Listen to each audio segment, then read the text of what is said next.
Welcome to CSS Breakdown, book by book, Season 08, Episode 06, where we delve into Chapter 6 of International History and International Relations by Andrew J. Williams, Amelia Hadfield, and J. Simon Rofe. Is the pursuit of global peace through international cooperation a noble aspiration or merely a reflection of powerful interests?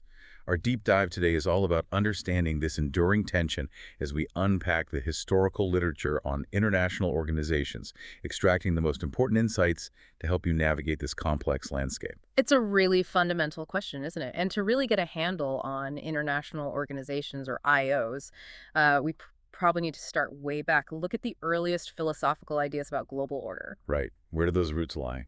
Well, these ideas really trace back to the post-Westphalian state system. We're talking mid-17th to 18th centuries. Thinkers were, actively trying to redefine how individuals, states, and crucially, how states interacted with each other. Yeah. And this often meant rethinking the old Roman idea of just gentium, the law of nations, basically. So even back then, were they thinking about, pure cooperation, or was power already part of the equation? That's what's so interesting. You have Montesquieu writing way back in 1748 saying something like, the state of things in Europe is that all states depend on each other. Europe is a single state composed of several provinces.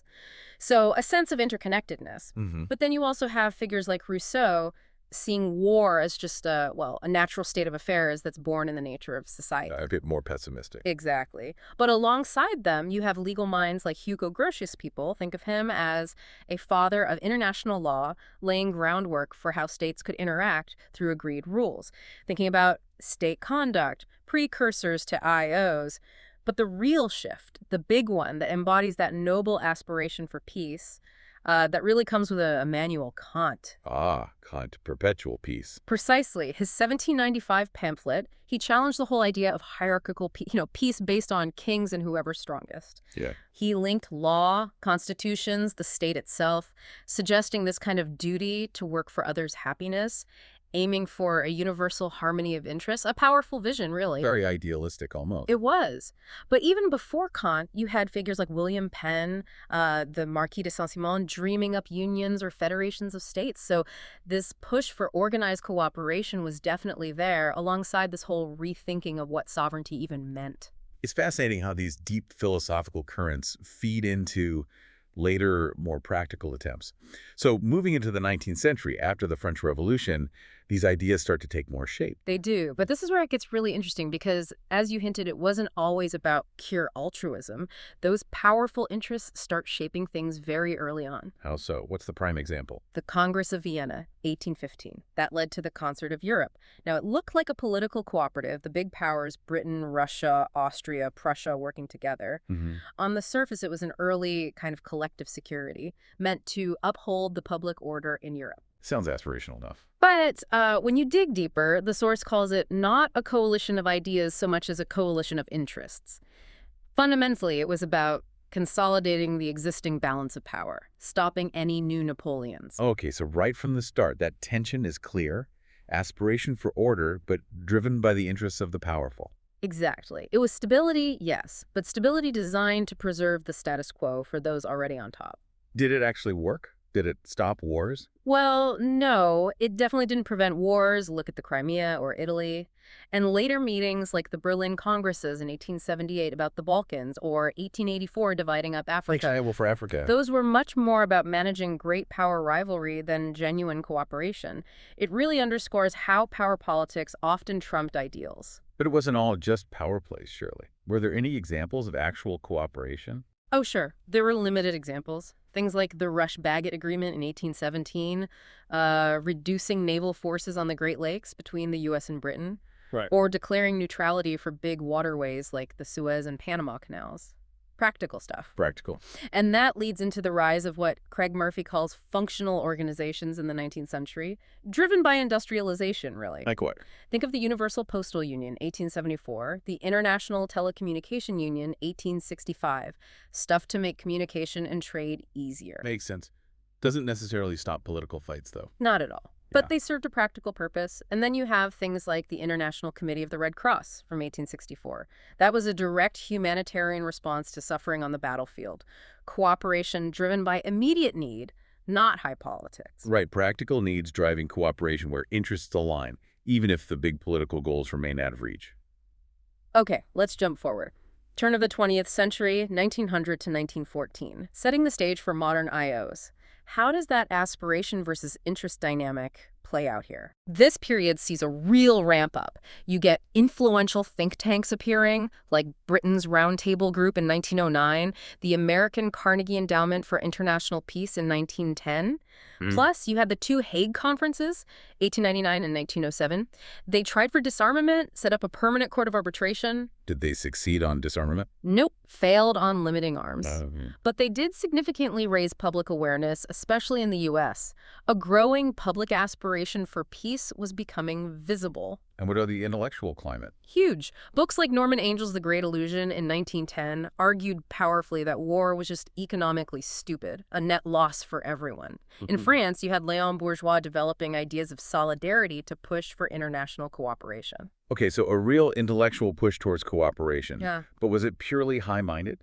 Well, here's the rub. British philosophical liberalism at the time was deeply tangled up with the imperial era, belief in progress, a civilizing mission. J.R. Seeley even argued for a world state, but envisioned it as a kind of Greater Britain linked by culture and language. So the aspiration for order was often wrapped up in specific imperial interests, a very particular vision of how the world should be run. So even with the best intentions, maybe, there's an underlying interest or worldview shaping the kind of order they imagined. What about the Carnegie Endowment? That sounds purely about peace. Well, Carnegie funded it to oppose war, absolutely. Its president, Nicholas Murray Butler, wrote about turning minds away from passion towards contemplating the losses from war, replacing force with justice. Go. Was it pure moral shift or pragmatic calculation? Maybe both. But it definitely points to a growing belief that cooperation was the rational way forward. And this brings us to liberal internationalism. Can you unpack that concept for us? How does it capture this tension we're talking about? Sure. Liberal internationalism, or LI, is basically defined as, let me get this right, an ideology aimed at crafting progress, order, and justice onto international politics, often through explicit analogy to domestic political practice, underwritten by expectations of progress. Okay. So LA folks believed economic and social issues caused war, so you needed international cooperation to fix them. But, as the source points out, others would have thought that great power maneuverings were more to blame. Ah, right there. The core tension again. Exactly. Said ideals or power struggles. And the strong focus on Anglo-American cooperation back then, people like James Bryce pushing it, kind of hints that even these aspirational frameworks often grew out of a specific power dynamic. It points towards the League and the UN later. Which brings us to the League of Nations. World War I, the war to end all wars, creates this huge push for a formal body. How did the League's vision clash with reality? The League emerged with just immense hope, didn't it? Wilson's 14 points, his call for open covenants, openly arrived at, and that key idea. A general association of nations, affording mutual guarantees. Collective security, that was the peak aspiration. A community of power, he called it. Right, not organized rivalries. But here's the catch. Wilson himself, his biographer called him visionary, unrealistic, provincial, and ignorant of European problems, and maybe manipulated by the British and French. So the structure itself might have been compromised from the start. Arguably, yes. The structure ended up suiting the existing imperial powers pretty well, rather than really changing the game. So from day one, the powerful states shaping it were maybe more interested in keeping their position than in a truly universal system. The aspiration hit the wall of interest pretty hard. That's a crucial point. The standard story is the League was just a failure, right? Couldn't stop Japan and Manchuria, couldn't stop Hitler. Is that fair or too simple? It is the common narrative, often tied to that post-WWII appeasement view. But yeah, recent scholarship paints a more nuanced picture. How so? It actually did prevent several conflicts from blowing up in the 1920s, things like the Åland Islands dispute, issues in the Balkans. It had successes. Okay. And crucially, its functional work, things like the International Labour Organization, the ILO that was highly successful, passing laws on workers' rights, fighting sex trafficking, drug abuse, those parts worked well. So like the 19th century, the practical, less political stuff worked better. Exactly. It suggests the aspiration for cooperation finds more traction away from direct great power clashes, the big political failures. Non-membership of the U.S. was huge, obviously, and constant squabbles between Britain and France. A lot of key diplomacy happened outside the League anyway, like the Locarno Pacts in 25. Which leads us straight into that classic IR debate. Idealists versus realists, especially E.H. Carr. If the League had functional success, was Carr right to call the interwar liberals foolhardy utopians? Carr's The 20 Years Crisis from '39, hugely influential. He basically argued their ideas weren't pure. They were products of their circumstances and interests, weapons framed for the furtherance of interests. Ouch. So he saw them as basically dressing up their own interests as universal good. Pretty much. Serving an unstable status quo. Carr, being a former diplomat, had little patience for theories that ignored raw power. But was he totally against IOs? No, and this is important. He thought an IO could work, but only if it genuinely reflected both power and competing interests. It wasn't a dismissal of the aspiration itself, maybe more a call for a harder-headed way to achieve it. And modern scholars have kind of revisited this. They suggest the whole idealist-realist split was a bit of a myth. Many interwar thinkers weren't naive, they understood power. The debate was more about how you manage power and interest alongside the aspiration for order. That's a really helpful reframing. Okay, World War II happens, even more devastating. Another attempt at a global body, the United Nations. Did the UN learn from the League's struggles?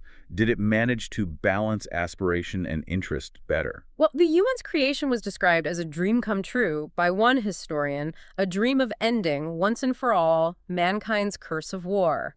You can't get much more aspirational than that. The peak noble aspiration, maybe. Absolutely.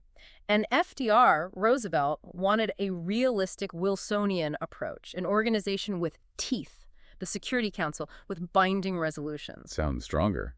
But who designed it? And that's key. The creation process, Dumbarton Oaks, San Francisco 4445, it was largely an American affair, designed quite explicitly to be a cornerstone of American power. So powerful interests were baked in from the start. So aspiration met interest right at the design stage. What happened then?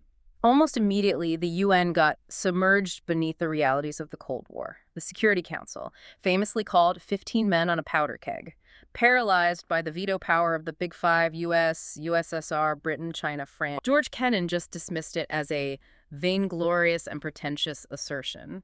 So, despite the grand vision, conflicting great power interests hamstrung it politically right away. Familiar story then. Yeah. But what about the functional side? Did the UN replicate the League's success there? Oh, yes.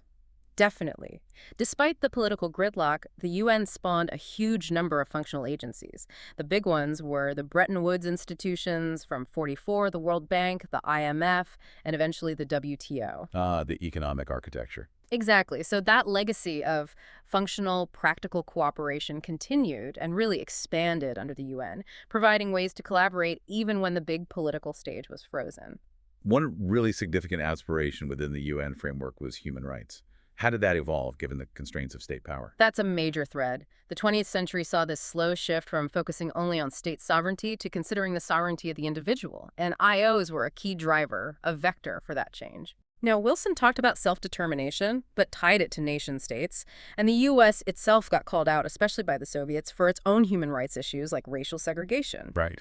But the UN Charter itself, 1945, explicitly talks about encouraging and reaffirming faith in human rights, fundamental freedoms for all. And the Universal Declaration of Human Rights in 1948, Eleanor Roosevelt's big achievement that was a truly profound, noble aspiration, setting universal standards. But could they enforce them? And that's the perennial problem.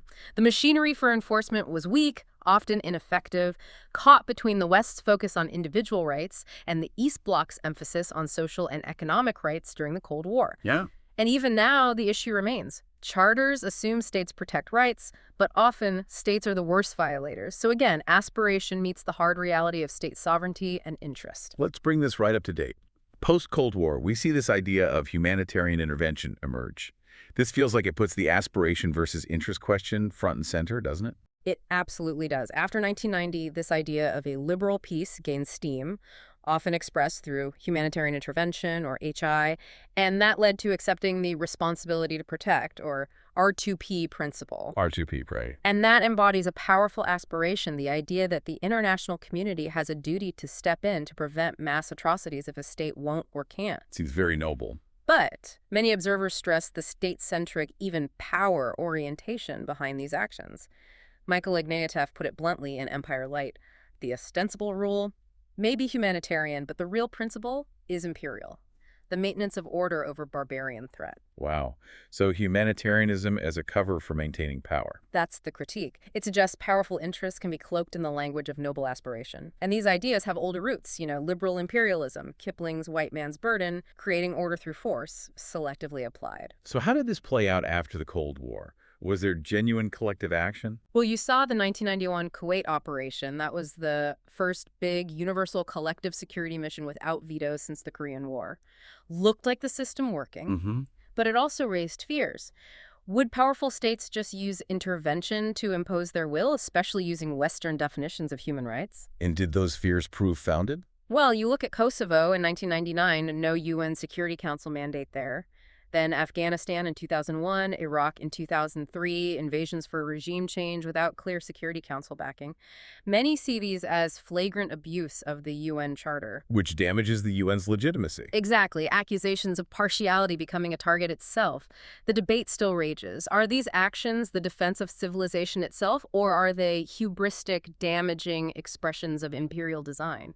It's the aspiration versus power clash in its starkest form. It really is. And even closer to home, maybe the European Union project. Yeah. Another big attempt at integration. Does that fit this pattern too? Vision versus pragmatism. Oh, definitely. The EU's story reflects these same tensions. Some see it as the result of visionary thinkers pushing for federal unity. The Schuman Declaration, Monad. Right. But others, like historian Alan Milward, argue that economic integration didn't erode the nation-state in Europe. It actually saved it, which suggests a more pragmatic, state-centric interest was driving it. Okay, so self-interest at the national level. What about bigger powers? There's a strong argument about the immense importance of the American presence after World War II. The idea that Western Europe was, in a sense, America's Europe. Scholars like Lundestad argue the U.S. heavily promoted European integration out of pure self-interest. Why? To avoid having to fight another war in Europe to stop a hostile power dominating the continent. So integration was the cheapest security option for the U.S. That's the argument. It makes European integration look less like just a European dream and more like a project strongly influenced, if not driven, by American powerful interests. Again, aspiration and interest deeply intertwined. So, after tracing this all the way from Kant to Kosovo, back to our original question, is this whole pursuit of global peace through IOs a noble aspiration or just a reflection of powerful interests? What's the bottom line? Well, as we've seen, the reality seems to be profoundly shaped by both. Michael Howard points out that quote from Sir Henry Maine, "War appears to be as old as mankind, but peace is a modern invention." It's a paradox, isn't it? We've declared war illegal with things like the Kellogg-Briand Pact in 28, the UN Charter in 45, yet those documents bookend 2 world wars and endless conflicts since. Trying to ban weapons often just leads to more destructive ones. Human nature, state behavior, they're hard to control. So it's a constant struggle. It's a constant push and pull. The hopeful vision of a peaceful, cooperative world bumping up against the undeniable reality of power, self-interest, geopolitics. These forces shape how IOs are designed, how they work, how effective they can be. And IOs themselves become tools for the powerful. They often become channels, yes, useful tools for those who hold power. Which leads us to a final, maybe unsettling thought for you to consider. Okay. If the United Nations, or whatever comes next, stops being seen as genuinely useful to the most powerful states, could it just fade away like the League of Nations did? A sobering thought. And if history tells us anything about how these bodies are born, well, the next generation of IOs might just emerge from the ashes of a new conflict, perhaps even a global one.